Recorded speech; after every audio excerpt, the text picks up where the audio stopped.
Welcome to the Carriker Chronicles, the People's Show. Check the Post of Husker Nation, brought to you by Nebraska Spine Hospital. Ladies and gentlemen, today I'm joined by former Heisman Trophy winner Eric Crouch. How you doing today, Eric?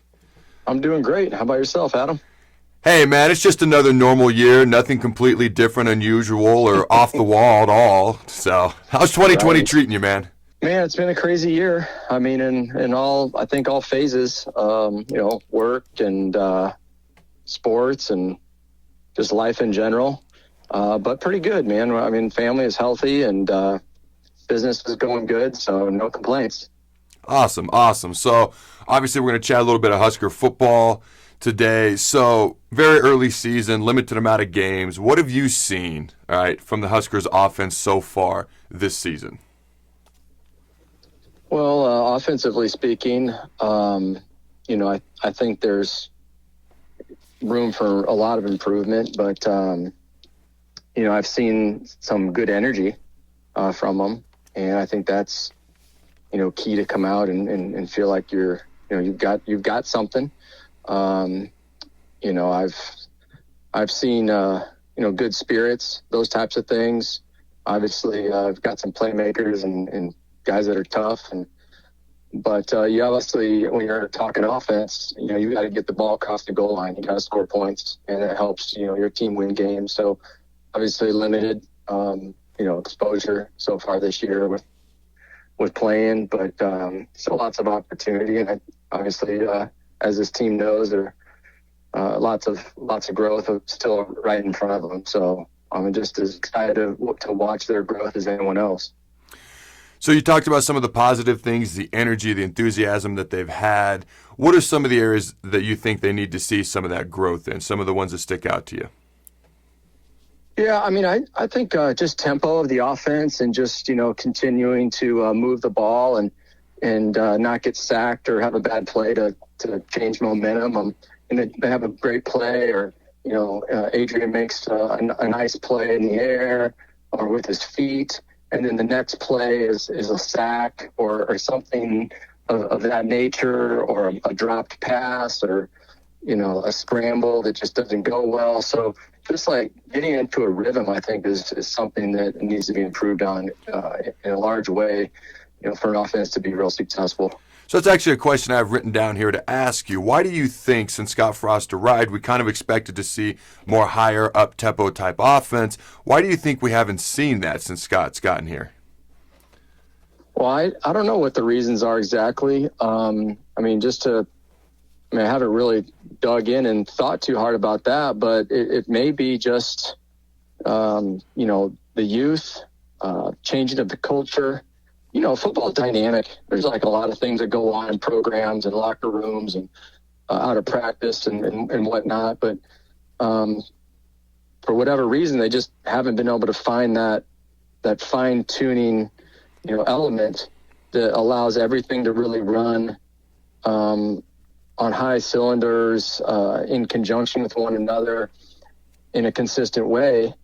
And so I guess I can't pinpoint it to one thing. It just there's probably a lot of factors and variables out there that contribute to it. What are your thoughts on how, because the coaches move Luke McCaffrey all over the place, all right? Yep. What are your thoughts on how the coaches use Luke McCaffrey and getting him the ball from so many different positions? Mm-hmm. Well, I mean, he's one of their biggest playmakers, and so you've got to get the ball to your playmakers. Whether it's under center, receiver, running back. I mean, that's what the OC and Coach Frost and those guys, that's their job, is to find ways to put their offense in great positions and get their play, like I said, their playmakers an opportunity to make a play. And, there wasn't a whole lot of spreading it around to a lot of other guys. It was either Adrian making a big play or Luke making a big play. And I was excited to see the tight end, getting the football. I think that's huge and will help Nebraska down the road. I know they've got some young guys recruited for that position, so that's exciting. But I like the fact that they're moving them around, trying to get him the football. They're going to need both those guys in the long run this year. Now, when you were a young guy, as many fans are aware, Bobby Newcomb, yourself battling over that quarterback position. All right, when Bobby was starting, they moved you around a tad, not a ton, but a tad. You even caught a touchdown pass from him from the wide receiver position. So what was that like, having two good quarterbacks battle it out, trying to be the main quarterback? And what was it like yourself being moved around just a smidge on offense as well? Yeah, I think we just both liked having the football in our hands. I mean, not in a selfish way. We just both believed that we could make plays. So when you got two guys out there that can do it, then that's a bonus, in my opinion. I mean, I just couldn't imagine if we only had one of those guys right now. I mean, it's great when you have a lot of, that's a good problem to have. Two guys. Unfortunately, at the QB position, usually one guy plays. It's not like you rotate, a lot. So I expect that, Luke's going to be spread out. He's going to be receiver, running back. He may dip in at QB here and there. I mean, they're going to find creative ways to get him the football, and defenses have to respect it. So to me, it's just one of those things that happens. And, as far as getting the opportunity, and did I like moving around, things like that? No, I wanted to be a quarterback. That's why it didn't work out too well for me in the NFL, is because I just didn't really enjoy that receiver position a whole lot. I probably could have done it, but just like anything else, the heart tells you a lot, and I just had passion for that position. But there's some guys that can make that transition. Going back, I would just say to someone like Luke, I mean, even like Tim Tebow, guys that were even looked at switching positions in the NFL at some point. Yep. For me, and this is advice that I would give my young self. And it's not the advice that I'd probably want to hear at that time, but I mean, if you can help your team win football games, and then do it and understand your role. I've had to have that talk with my 16-year-old high school football too. It's, you got to help your team. And I was probably a little bit selfish at that time. And, but I would say if, a good positive attitude can go a long, long way. In dealing with adversity. Position changes aren't tough. It wasn't easy for me. I failed at it.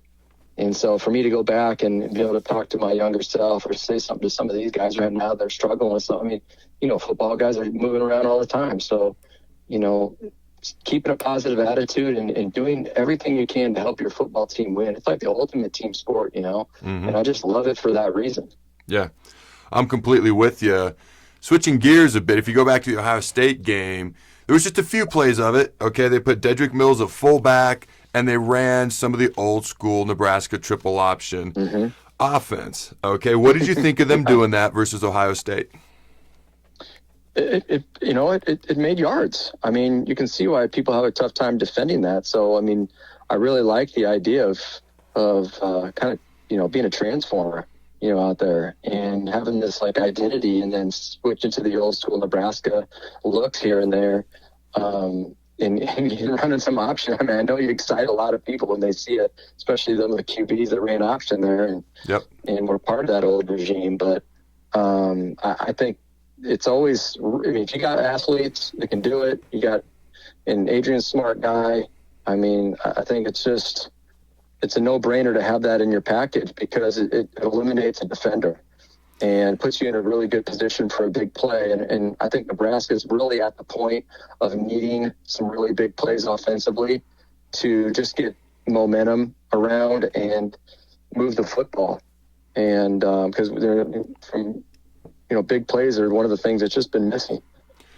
Now, obviously, we know Scott Frost's offense is spread, and he's not going to go to the old school Nebraska option offense all the time. But just for fun, just for kicks and grins, okay, do you think Nebraska's old school option offense, if it was our full-time offense, just for fun, could work in today's college football? I do. I mean, I don't see why it wouldn't. Matter of fact, I think people would hate it because they'd have to, roll in another defensive lineman, and linebacker would be sitting on the bench. Or they can try to, create some different defense to cover what you have. You got to have the team speed, that's for sure. And you got to be, nasty physical. And you just got to be a warrior out there and not worry about any pain, because that's the type of offense that creates a lot of pain, for the opponent and sometimes for yourself. Just being that physical, it can wear on your mentality and your body. So you got to be really, really tough mentally and physically to be able to run that type of offense. Like I said, I'm a big supporter of Scott Frost and his coaching staff. And I think that, I've got lots of faith that they're going to continue to keep this program moving. And I'm just hoping that it translates to wins and championships, soon. Oh, yeah, that was just a for fun questions. And I kind of had an idea of what you might say, being a guy who ran that offense. It's just... I had a little bit of a guess what you might say. Yeah. But let's talk about Scott Frost. I'd love to see it again. Yeah, let's talk about Scott Frost's offense real quick, because there's pluses and minuses to every offense, okay, no matter what you run. All right, even Steve Spurrier's old fun and gun 4 and 5 wide, there was a lot of pluses to that. There's minuses. So talk to me about the things that excite you about Frost spread out, maybe soon to be fast-paced, who knows, but spread out offense, the way he does it. Because I remember when I interviewed Coach Osborne before Frost was hired. It might have been the first interview I ever did for this show years ago. Osborne talked about how offenses have to evolve over time. And he said eventually he would have gone to a spread option offense. And again, this is before Frost was our coach. So talk to me about, what if you played in this offense? What if Eric Crouch was in this offense? What would excite you as a quarterback in this offense?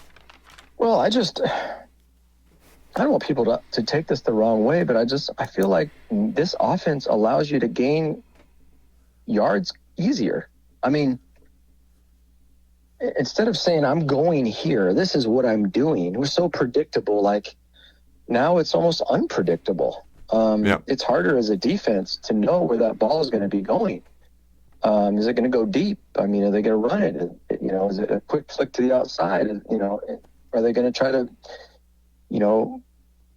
quick throws and have their playmakers make a guy miss and go the distance? I mean, there's just so many different variables, and using the whole entire field. I'm just so amazed watching these offenses of how, yards are. I'm just like, how are they doing so many yards? How are they scoring so many points? Like just watching the Chiefs the other night, it was like, how are they doing this? I mean, it's like the beginning of the third quarter, he's got like 400 yards and 3 touchdowns or anything. I mean, that's like a full game. That's crazy. Yeah, that's crazy. It's just crazy. So we got Northwestern this weekend, and Northwestern is a blue-collar, smash-mouth, well-coached, fundamentally sound, tough physical football team year in and year out. Pat Fitzgerald, great coach that they have there. So what are your keys to versus a tough Northwestern defense? They only gave up 77 rush yards a week ago, 293 total yards in their 21-20 victory over Iowa. What are the biggest keys for the Huskers offense as they get ready to face Northwestern? I think they got to counter. I mean, they got to counter back, almost like a boxer when he gets hit, man, in the championship fight. If you don't hit back, it's just, it's going to be a long, long night. So I think Nebraska's got to find a way to, when they get hit, to come back with a big play or do something amazing. And, I really felt like that. I know I have a lot of film and games so far this year, but man, I was just so happy that first half against Ohio State to just see like the smiles and the energy and the flying around the football that I was used to from a Nebraska perspective. So I think keeping the energy level high for 4 quarters will be really important. And not just in one half, but for the full game. Absolutely, for sure. I mean, here's the deal. And I've talked about this stat ad nauseum because it blows my mind. Northwestern rushed the ball 60 times and only averaged 2.4 yards a carry, which is abysmal, but they kept rushing it.